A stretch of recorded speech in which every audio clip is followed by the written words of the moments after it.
They love the idea of us, but not the reality of standing with us. Because it's easy to call yourself an ally, to say the right words, to wear the right symbols and wave the right flags, and to nod along when Indigenous voices speak from a place of injustice, and to be out, you know, activism and all of that. But where are they when the land is being stolen? When our people are being arrested? When our rights are being stripped away? Not just in history books, but like right now, because it's happening right now, a very lived reality. These particular ones, they vanish because for many, allyship is a performance. It's not about justice, it's about how they want to be seen. They want to be the savior, never the student. And they'll walk beside you when it makes them look good, but never when it costs them something. There's a dangerous kind of ally who claims to support Indigenous struggles until they realize they are not the hero of the story. Because they want to be the one who helps, and they want to be seen as the one who teaches and the one who saves, but never the one who actually listens or who follows or who surrenders their control. Because they'll come and they'll say, "How can I help?" And what they mean is, "How can I help in a way that still benefits me?" And when I tell them, "Help by standing back, help by following and not leading, help by understanding this is not about you," suddenly they are no longer interested because they never wanted to dismantle power because they benefit from it. They just wanted a different seat at the table because those good intentions, uh, especially when you're coming from a place of power, say, somebody that has a lot of money, those good intentions still are harming us because it doesn't matter, how soft the hand is if it still holds us down. And not all harm comes from a place of hatred because that's not what I'm talking about. I'm just saying there's some deep wounds there. Some of those deepest wounds have been inflicted by people um, who mean well, but they also too were taught that. And so then now their things are coming off on us. And it involves a lot of people.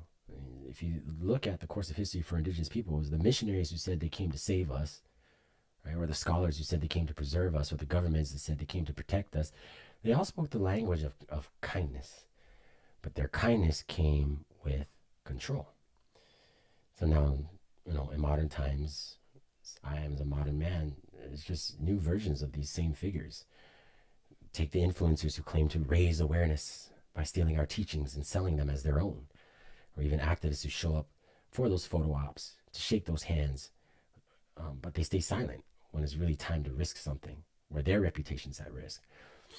And even like out here in Hawaii with all the tourists, like they're well meaning, I'm not pointing a finger at them, but they come and they visit and they'll go to the ceremonies or come to the lands or enjoy the sacred places and spaces, but only as consumers, never as having a deep relationship to want to protect and perpetuate these places. So their hands may be open, but they're still taking. So I wonder if allyship actually means risking something. Standing with us does not cost you anything, then you're not truly standing in that allyship.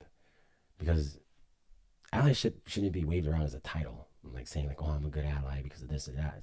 No, it's not even something you should be posting really on social media, in my opinion, because it's not about the feeling of being a good person. It's the action and the behavior that you do. It's part of that re-indigenization that I keep talking about. It's standing up even when it's uncomfortable. It's speaking out even when your own people do not approve. It's putting something on the line, whether that be the money or the time, right? Your safety or your privilege. It's the most costly thing, right, for many people is their money and their time and their reputation.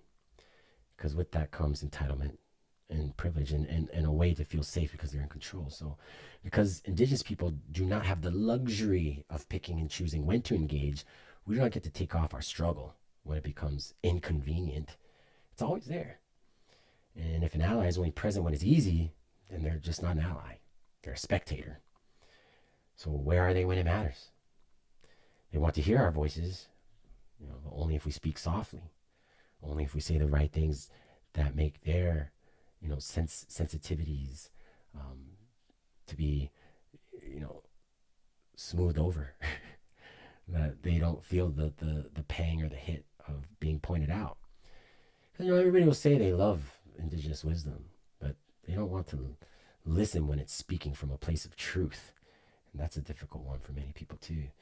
You know, you can wear all the adornments you want. You can wear the beadwork and the feathers, and you can repeat the words of the elders. But when we say something like land back, or, you know, we need to dismantle the systems that oppress us and all of us, or to give back parts of the things that have been stolen, and now, you know, they call me a radical. They're calling me being divisive or ungrateful for things, which just isn't true. It's not true. Because the truth is that something has happened for our people who are not being seen in this society as equal or having equity, right? So how do we address that? Because, you know, their love for Indigenous people only exists as long as we are passive and palatable, even powerless. But we do not exist just to make them comfortable. Because allyship should actually mean something. Because if you're truly standing with this, you will not ask what you can take or what you get out of it. You'll ask what you give back. And that's the truth.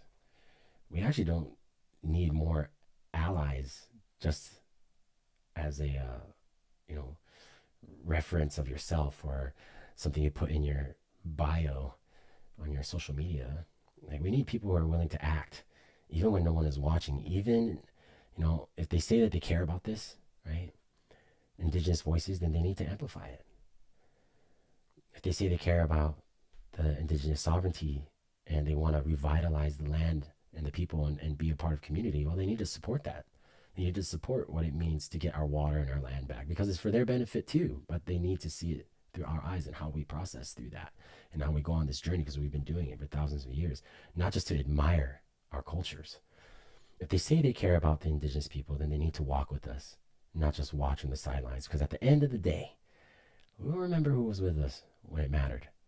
And we'll remember who was only here for the performance of it, to showcase, you know, their virtuousness.